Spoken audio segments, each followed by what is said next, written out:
Tai va, pradėsime, čia jums pradžiai įdomumo dėliai yra Lietuvos būtent tų uolienų, tų sluoksnių, apie kuriuos mes kalbėsime, kuriuose kaip ir su kuriais susijęs potencialas, tai yra Silūro geologinės sistemos, Kerno saugykloje, kaip atrodo pavyzdžiai. Įdomumui, dabar truputėlį paskaitos pačią gal struktūrą, jeigu jūs nieko prieš, įvadinė dalis, kurioje pačiais bendriausiais bruožais norėčiau paliesti, kas yra tie, vadinkim, išverčiant. Ir dar vienas, aš atsiprašau, kai kurios terminus aš jums paskui gal angliškai pasakysiu, kad vis tiek visi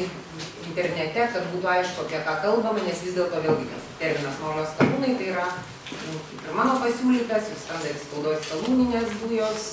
šiek tiek geologiškai tai yra netikslu, nes tai yra absoliučiai kita uoliena, taigi pažodinis vertimas, ką žiniasklaida daro, nėra tikslus. Tai gal kai kuriuos žodžiu, kadangi tie unconventional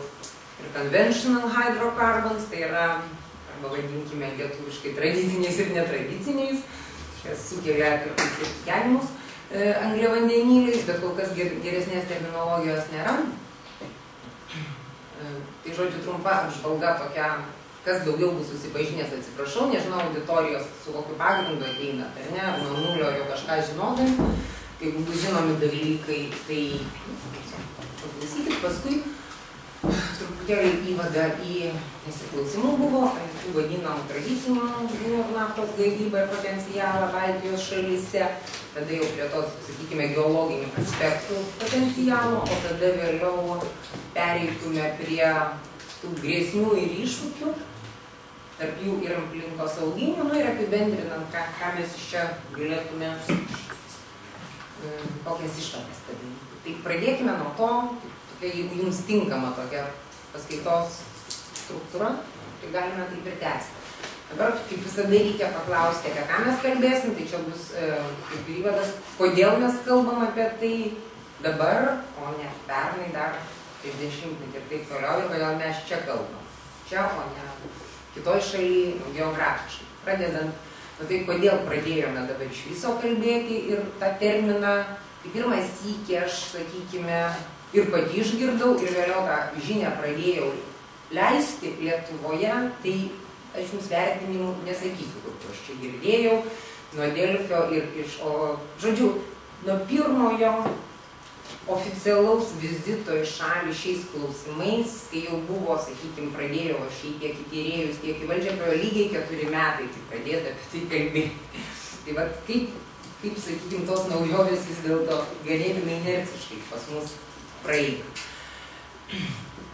Žodžiu, tai, o iš viso pasaulio mastu ir Europos apie ką be abejo, čia šitą jums kaip energetikams, aš ko gero, jūs geriau man paaiškinant, be abejo, energijos šaltiniai, ypatingai tai, kas susijęs su taip vadinamų tų tradicinių angliavandenilių naftos dujų išteklių, kurie nėra atsinaujinantis,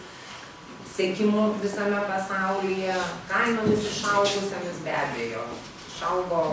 poreikis iš tikrųjų susidomėjimas įvairiais alternatyviais energijos šaltiniais. Be abejo, tai turi atsirasti poreikis, turi atsirasti mokslinės ir techninės galimybės, kad kažkas vystytųsi bet kurioje mokslo šakoje ir turi būti tam palankiai, vadinkime,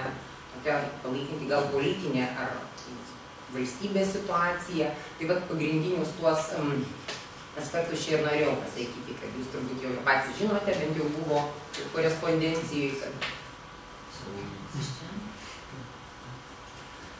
Lietuvos nacionalinės energetinės nepriklausomybės strategijos iki 50 metų projekte buvo vienas iš tikslų numatytas skalūnų dujoms. Jis čia nukopijuotas ne šiaip kaip jūs nuobodžiai, bet tiesiog jį reikėtų atidžiai perskaityti, nes yra numatyta, kaip Lietuva skatins skalūninių dujų žvalgybą, būtent šitas terminas, ir čia reikėtų gal raudonai jums ekonomiškai pagrįsta ir su aplinkosaugos principais suderinta gavybą, tyrimą ir gavybą. Tiek žodis žvalgyba, tiek pagrįstas ir aplinkosauginis yra labai svarbus. Tas politinis apibrėžimas yra gerai apgalvotas. Dabar, jeigu jau pradėjom tokio formalizavimas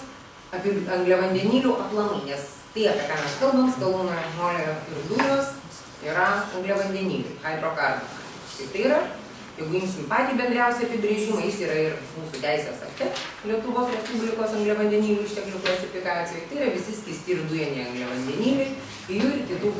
medžiagų gamtiniai mišiniai, kurie susikaupia žemės gelmėse, tai nafta, dujas, kondensatas ir visi lydintieji komponentai.